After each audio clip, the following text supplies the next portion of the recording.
Hey, welcome back to my channel. In this video, I'm gonna talk about top 5 best optical switch keyboards. Starting at number 5. Razer Huntsman TE. The Razer Huntsman TE is a fast TKL layout from one of the world's biggest gaming brands. With a 1000 Hz polling rate and Razer's own optical switches, you won't miss a beat in any game you play. The build quality is fairly solid, but the keyboard displays a lot of wobble and rattle when it comes to the switches and stabilizers. The switches each feature a stabilizer wire that may be distracting when used due to the instability, which is a bit ironic. The keycaps are a quality double-shot PBT, which lets the brilliant RGB effects shine through without risking the legends rubbing off. The software itself though is quite bloated and can be a bit buggy, but is quite powerful. For a 60% option, check out the Huntsman Mini.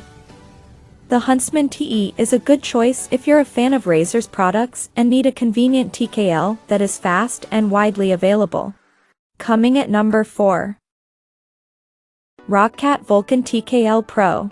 The Roccat Vulcan TKL Pro is a surprisingly enjoyable keyboard to use and game on, but sports a higher than expected price tag. The switches are fast optical linear switches with a red box-style stem. The red switches may be great for gaming but might be difficult to type on accurately for some due to the low force required to actuate the switch. The connection is supported by a fast 1000 Hz polling rate with a 32-bit ARM processor, giving you reliable speed in every gaming scenario.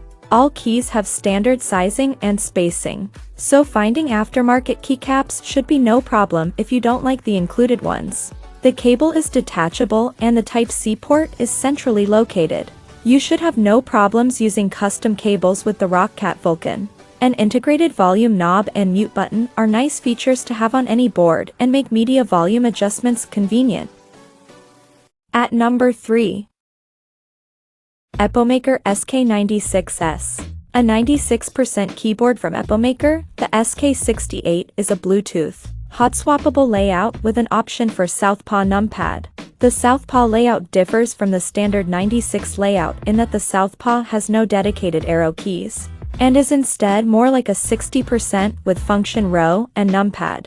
This also means that the Southpaw has superior keycap compatibility by essentially being a fully standard layout. The build quality is exceptional for a budget keyboard, with the plastic case showing no signs of creaking. The stabilizers are factory lubed and quite good for a pre-built, and perhaps the best to be featured on an Epomaker keyboard. This is probably the most choice of any optical keyboard. You also get choice of backlit double-shot ABS keycaps in OEM profile, or dye sublimated PBT keycaps in a proprietary sculpted GK1 profile. The ABS option may shine quicker from skin oils and sweat, but will allow the RGB to shine through, making your legends visible. The PBT keycaps are a great value in that they are a comfortable sculpted profile and the plastic will resist shine while providing a deeper sound. Number 2 of my list. Keychron K8. An 87-key TKL keyboard from Keychron. The K8 is a Mac-centric keyboard with Bluetooth and USB-C connectivity. The switches are Keychron optical switches, and you get the standard choice of clicky blue, linear red, and tactile brown. Keychron's keyboards all have polling rates reported at 1000 Hz, but really have a response of 13 milliseconds in wired mode, and 30 milliseconds in Bluetooth wireless mode.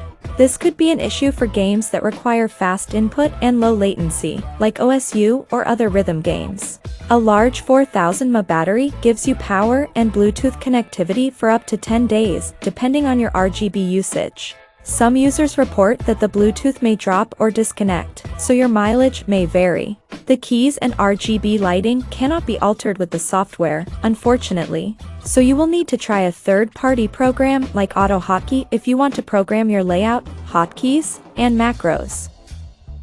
And number 1. Corsair K100. The K100 is the newest flagship gaming keyboard from Corsair, which features a ton of macro and media controls, fast switches, and the highest polling rate to be offered in a keyboard to date at 4000 Hz. Such premium features come at an equally premium price, and the K100 is not the most affordable keyboard, being easily the most expensive offering on this list. The K100 is heavy and the build quality is good for a full-size keyboard. For such a high price, though, you would hope for less plastic than is on the K100, and would prefer a full aluminum build rather than just a top frame. Double-shot PBT keycaps are a nice addition, allowing the RGB to shine through without sacrificing quality. Many games may not even be able to handle 4000 Hz polling, so at most the keyboard may be a Euro future-proofing a Euro. You can also charge or connect your devices and peripherals directly to the keyboard thanks to its USB pass-through ports. Though this will also take an extra port on your PC, it may be worth the convenience. Check out this video description for latest price and more informations. Thank you for watching this video. Please subscribe and stay tuned.